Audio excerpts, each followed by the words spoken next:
बंधुओं, आपको आज की वीडियो में एक प्रश्न के साथ में शुरू करता हूँ। और प्रश्न ये है कि हम जीवित क्यों रह रहे हैं, मर क्यों नहीं जाते? कभी सोचा है आपने कि जीवित रहने का कारण क्या है? अगर हम खाना भी नहीं खाएंगे 2 4 5 दिन, नहीं मरेंगे। पानी भी नहीं पिएंगे 2 4 दिन, तो भी नहीं मरेंगे। तो क्या कारण है कि हम जीवित रह रहे हैं? उसका एकमात्र कारण है कि हम श्वास ले रहे हैं।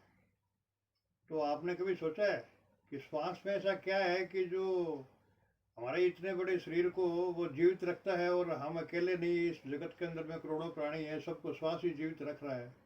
क्या विशेष बात है श्वास के अंदर में? इसके ऊपर विचार करना चाहिए आप सबको, और उसके ऊपर विचार करेंगे तो आपको पता चलेगा कि जो श्वास हम लेते हैं उसके अंदर में प्राणवायु होती है, और उस प्राणों के आधार पर ही हम जीवित रह रहे हैं। अगर 5 7 मिनट ऐसी सिचुएशन हो जाए, ऐसी परिस्थिति हो जाए कि हम सांस न ले पाए, तो जीवित नहीं रह सकते, मर जाएंगे हम। आप सोचिए कि प्राणवायु जो दिखाई भी नहीं देती है और इतनी सरलता से सब जगह व्याप्त है। आप कहीं भी जाएंगे, गुफा में भी जाएंगे, जंगल में भी जाएंगे, शहर में जाएंगे, छत पर भी जाएंगे, आपको प्राणवायु मिलती रहेगी। परमात्मा कितना दयालु है हम सब के ऊपर, वो तो है। लेकिन आपको ये जरा विचार करना चाहिए कि जो श्वास हम लेते हैं उसमें प्राणवायु में ऐसी क्या विशेषता है कि हम जीवित रह पा रहे हैं, और वो प्राण कितने मूल्यवान है। हमारे शरीर की जो स्थिति है उसमें स्वस्थ रहना पहली अनिवार्य शर्त, कंपल्सरी कंडीशन। और उसके लिए जितनी हवा के अंदर में प्राणों की अधिकता होगी, जितना उतना ही हम स्वस्थ रहेंगे। तो उस प्राणों की अधिकता के लिए अनुलोम विलोम प्राणायाम, जो कि सबसे सरल है, कोई भी कर सकता है। बच्चा कर सकता है, जवान कर सकता है, वृद्ध कर सकते हैं, आराम से कर सकते हैं, कोई प्रॉब्लम नहीं, कोई दिक्कत नहीं। जितना आप अनुलोम विलोम प्राणायाम करेंगे उतना ही ज़्यादा आपको प्राणों से लाभ होगा, अधिकतर प्राणों से लाभ होगा।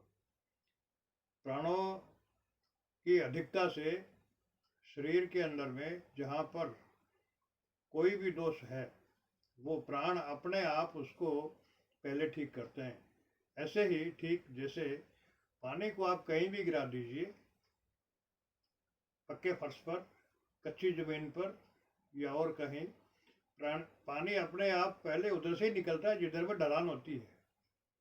तो जब हम अनुलोम विलोम प्राणायाम करते हैं और उसके अंदर में प्राण शक्ति का जब आधिक्य होता है, जब बढ़ जाती है, तो सबसे पहले प्राण शक्ति शरीर के उसी भाग में जाएगी जहाँ पर उसको कुछ कमी नजर आएगी, कुछ ऐसा नजर आएगा, ऐसा उसको लगेगा कि यहाँ पर कुछ शरीर में दोष है, कुछ कमी है। वहीं पर वो जा कर के प्राण शक्ति अपना काम करेगी, और वो उस जो भी दोष है जिस जगह पर भी, उसको वो पहले ठीक करेगी। उसके अतिरिक्त फायदे और बहुत है।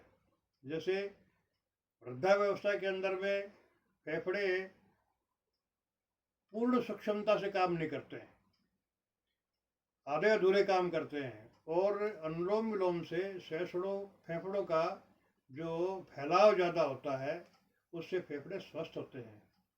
और जितने फेफड़े स्वस्थ रहेंगे, जितना लंबा सांस आदमी ले पाएगा, उतना ही शरीर स्वस्थ रह पाएगा। और यही वृद्धावस्था के अंदर में, वैसे तो सारी पूरी उम्र के अंदर में फेफड़ों का अपना महत्व है, लेकिन वृद्धावस्था वालों के लिए फेफड़ों का स्वस्थ रहना बहुत जरूरी है। उससे फेफड़ों के ज़्यादा फूलने से हार्ट हृदय ठीक से काम करता है।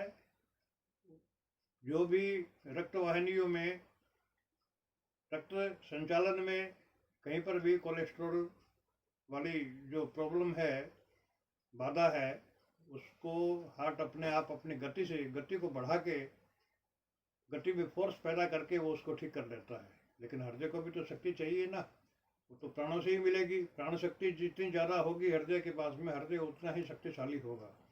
तो हृदय को शक्तिशाली करना, फेफड़ों को स्वस्थ करना, इसके लिए अनुलोम विलोम प्राणायाम जो कि बहुत ही सरल है, वो सबको करना चाहिए और अधिक से अधिक संख्या में करना चाहिए। उसमें ऐसा कुछ भी नहीं है कि कोई आदमी उसको कर नहीं सकता।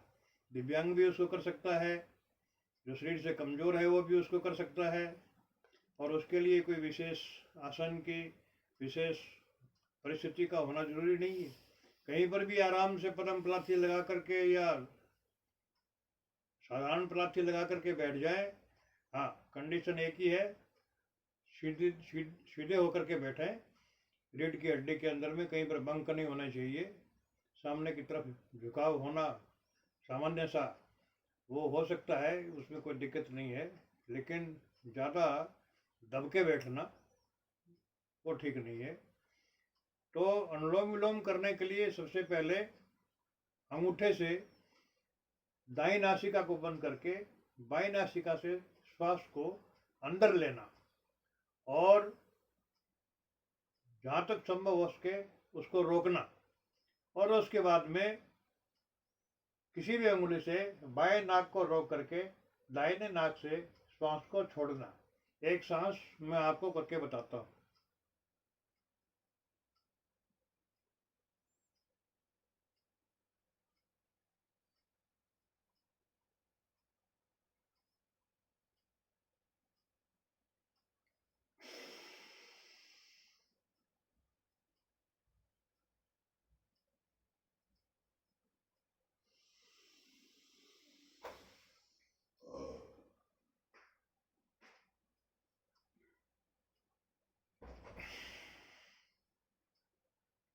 पहला सांस दाई नासिका से हमने छोड़ा, दूसरा सांस उसी नासिका से लेना है।